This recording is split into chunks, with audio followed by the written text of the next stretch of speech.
The WNBA is at the highest point it has ever been, and yet the Players Association is out here looking like a campus protest group that forgot to bring the bullhorn. If you thought the negotiations were going well, I hate to be the one to tell you, but the leverage is officially gone. The Players Association have now started a petition that fans can sign. What is it? www.petition.org? Oh my gosh, this is pathetic. An online petition in CBA negotiations. The league has to just be laughing. The 2025 WNBA season has set records for attendance, been in total. Now let's get real about this action alert, because it is pure comedy. The union decides to launch a public petition to pressure the owners. You'd think with over 3 million fans flocking to games last season, they'd at least get a couple 100,000 names, right? Nope. They barely cleared 1,600. That's not a movement, that's a mid-sized high school graduation. When you're sitting across from billionaires who live and breathe spreadsheets, showing them that only 1,600 people care enough to click a link is like showing up to a gunfight with a wet noodle. It doesn't scream power, it screams, please don't look at our actual engagement numbers. The owners are probably sitting in their glass offices right now, checking the signature count on their iPhones and laughing into their espresso. They don't need to hire expensive consultants to find the union's weakness. The union is posting it for free on the internet. And while they're busy failing at digital marketing, they're making a move that is even more mind-boggling. They are bragging about attendance records while simultaneously ignoring the one person who actually sold the tickets. They're out here putting Alyssa Thomas and Aja Wilson on the flyers like they're the ones who shifted the entire cultural gravity of the sport. Look, Alyssa Thomas is a great player, but if you put her in a lineup at a local grocery store, most casual fans would ask her where the organic kale is. They wouldn't know a WNBA superstar was standing right there. But hey, maybe ignoring the $2.2 billion elephant in the room is a strategy. Or maybe it's just the fastest way to lose a negotiation. Caitlin Clark jersey sales made up nearly half of the league's entire merchandise revenue, yet in the 90s trying to negotiate a deal while pretending Michael Jordan was just another guy on the roster. When you refuse to acknowledge who is actually bringing the money to the table, you lose the ability to ask for a fair share of that money. It makes the union look petty, out of touch, and worst of all, completely unprepared for the big leagues. And it gets even crazier when you look at the actual offers being rejected. The owners have put $1 million max salary on the table. We're talking about a leap from $250K to over $1.1 million for top stars. The minimum salary is being pushed to $250,000. For most of these players, that is life-changing, generational money. But the union leadership is saying no. Why? Because they want a 30% split of the gross revenue. They want the NBA model. But here's the shit nobody wants to talk about. The WNBA doesn't have the NBA's math. Back in 2022, the league sold off 16% of itself to outside investors just to keep the lights on. Between the NBA owning nearly half and those investors taking their cut, there isn't enough pie left to give the players what they're asking for without the whole league imploding. The union is playing a game of chicken with a brick wall. They've swapped their profile pictures for hourglass emojis like they're in some kind of TikTok drama, trying to signal that time is running out. But time isn't running. Those players are staring at a moratorium that started on January 12th, which basically means the league is frozen. No trades, no signings, no paychecks. And for what? So leadership can keep pushing a narrative that doesn't align with the bank account of the league? It's a dangerous game where the rank-and-file players are the ones who are going to get offed financially while the stars stay cozy. The real exposed moment came when the union started accusing the owners of stalling. Stalling? The owners are the ones offering to double the salaries. Usually, when someone offers to double your pay, you don't call it disrespectful, unless you've completely lost touch with reality. The owners are showing an unreal level of patience because they know they have all the cards. They know that if the season doesn't start, the casual fans who just discovered the league will just go back to watching college ball or literally anything else. The Clark effect is a bridge to the future, but the union is currently trying to burn that bridge while standing on it. What's truly shocking is that this was all avoidable. There was a path where the union leaned into the growth, used the data to secure long-term health care, better travel, and a sliding scale for revenue that grows as the league grows.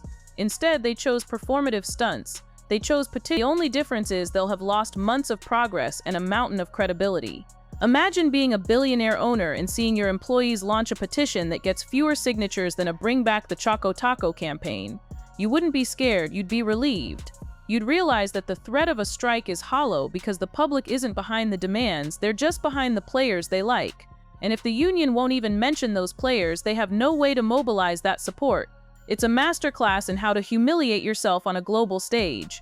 The receipts are all there, and the math doesn't lie. Every day this drags on is another day the players lose, and the spreadsheet wins. The league just had its strongest season in history. Viewership exploded, arenas were packed, and the momentum was undeniable. But instead of locking that in, the leadership decided to play mysterious with emoji countdowns. It's the kind of decision-making that makes you wonder if they even want a deal, or if they just want the drama. Because in the real world, drama doesn't pay the rent, and it certainly doesn't win CBA negotiations. The owners are just waiting for the clock to hit zero because they know that eventually the players will have to face the reality of their own bank accounts. And when that happens, the union's leverage will be remembered as one of the biggest fumbles in sports history. If you want the real breakdown of the stuff they're trying to hide behind those hourglass emojis, you need to stay tuned. This situation is evolving faster than a fast break, and the cracks in the union are starting to show. The rank and file are getting nervous, the owners are staying quiet, and the fans are starting to lose interest in the off-court drama. When the final deal drops, we'll see exactly who was telling the truth and who was just chasing clout. And if you think a low signature count on a petition is the only thing embarrassing the union right now, wait until you see what's happening in Toronto and Portland. We're talking about two cities that paid hundreds of millions of dollars to join the party, and right now they're being treated like they're on a wait list for a restaurant that's about to go out of business. The expansion draft for the Toronto Tempo and the Portland Fire has been put on ice because the union won't sign a deal. Imagine being a fan in Toronto, buying season tickets and realizing your team literally doesn't have a single player because the WNBPA is too busy posting hourglass emojis to figure out a roster structure. It's a hostage situation, and the union is the one holding the gun to the league's growth. It's almost like the leadership is living in a different decade. Just a few weeks ago, they decided to roll out Scabby the Rat, that giant inflatable rodent you see at construction site protests outside the NBA store in Manhattan. Look, I'm all for labor rights, but when you're trying to sell the WNBA as a prestige brand with billion-dollar media deals, putting a giant, ugly inflatable rat on Fifth Avenue isn't exactly high-end marketing. It looks desperate. It looks like a campus protest from the 90s. The owners are trying to sell $200 courtside seats and luxury sponsorships, and the union is out there with a plastic rat. The disconnect is so loud you can practically hear the billionaires' eyes rolling from their penthouses. But let's get into the math that they're fighting over, because this is where the real shit hits the fan. The big buzzword right now is revenue sharing. The players want 30% of the gross revenue. That sounds reasonable until you realize that gross means 30% of everything that comes in before a single bill is paid. If the league makes $200 million, the players want $60 million off the top. But the league has to pay for arenas, security, five-star hotels, and those fancy charter flights the players demanded last year. The owners are countering with 70% of the net revenue. That means once the lights are paid for and the planes are fueled, the players get the lion's share of the profit. The union is calling this a scam because net can be manipulated by accountants, but the reality is that 30% of gross would literally bankrupt half the teams in the league. They're asking for a slice of the pie that doesn't exist yet, and while they're fighting over imaginary math, they're ignoring the rank and file. There are about 144 players in this league, and only about 30 of Project B. They have Nike and Gatorade. A strike doesn't hurt Aja Wilson or Breanna Stewart. They'll be fine. But what about the 11th and 12th players on the bench? The ones making $70K who haven't seen a paycheck since September. Those are the people the union is supposedly protecting. Yet they're the ones who will be filing for unemployment by March if this strike happens. The union leadership is playing hero with other people's bank accounts. What's even more shocking is how they're handling the NBA's involvement. Remember, the NBA still owns 50% of this league. They've been the big brother keeping the WNBA afloat for 30 years, dumping millions into a business that until very recently didn't make a dime in profit. But Adam Silver isn't a charity. He's a commissioner who answers to 30 NBA owners, and those owners are starting to lose patience. They're seeing the Caitlin Clark effect bring in $2.2 billion in media rights. And instead of the WNBA saying thank you and building a sustainable model, they're seeing a union that wants to take it all before the first check even clears. If the NBA decides to pull the plug or even just pause the subsidies, the WNBA doesn't just slow down, it stops. And then there's the Caitlin Clark erasure that just won't quit. The union's marketing for 2026 is still leaning heavily on the veterans who built the league. We get it, history matters. But when 90% of your new fans are only there to see the girl from Indiana or the star from Chicago, and you won't even put them on the front of your action alert, you're telling your customers that you don't care what they want. It's like a movie studio promoting a blockbuster but refusing to show the lead actor in the trailer because they haven't paid their dues yet. It's petty, it's DMN near suicidal, and it's losing the union the only thing that matters in a public fight.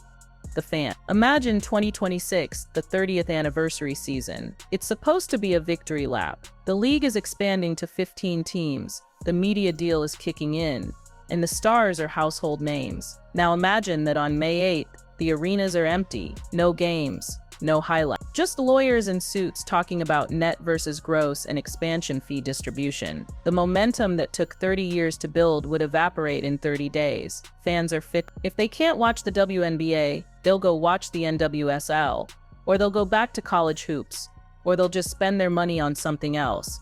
You can't tell a new fan, wait a year for us to figure out the math, and expect them to still be there when you come back. The most revealing part of this entire humiliation is the silence from the owners. They aren't panicking. They aren't out there making desperate posts. Why? Because they know they've already won. They've offered $1 million max salary. They've offered to double the minimum. To the average person watching at home, the owners look like the reasonable ones, and the union looks like they're trying to rob the bank before the vault is even full. When your enemy is offering you a 500% raise, and you call it disrespectful, you've officially lost the DMN plot. The union leadership keeps talking about empowerment and worth, but worth is determined by what the market will pay. The market is currently saying, we love Caitlin Clark, we like the league, and we're willing to pay a lot more than we used to. But the market is not saying, we'll pay 30% of gross revenue for a business that still needs its parent company to buy the groceries. The WNBPA is trying to skip the growth phase and go straight to the NBA veteran phase, but they're doing it without the 75 years of history and the global TV ratings that the NBA has. At the end of the day, this petition with its 3,400 signatures is a warning shot that missed the target by a mile. It showed the owners that there is no massive fan uprising coming to save the players. The fans want to see games, not labor disputes. They want to see Clark versus Reese, not Scabby the Rat versus the NBA store. Every day this status quo continues is a day that the leverage drains away. Eventually, the union will have to crawl back to the table, and when they do, they'll realize that the hourglass they've been using as an emoji wasn't counting down the owner's time, it was counting down their own. If this strike actually happens in February, we're looking at a complete rebrand of the league, and not in a good way. We're looking at lost careers, lost expansion teams, and a torched relationship with the fans who finally decided to care. The receipts are going to be brutal. When the dust settles and the 2026 season finally, hopefully starts, everyone is going to look back at this petition and this standoff as the moment the union fumbled the greatest opportunity in the history of women's sports.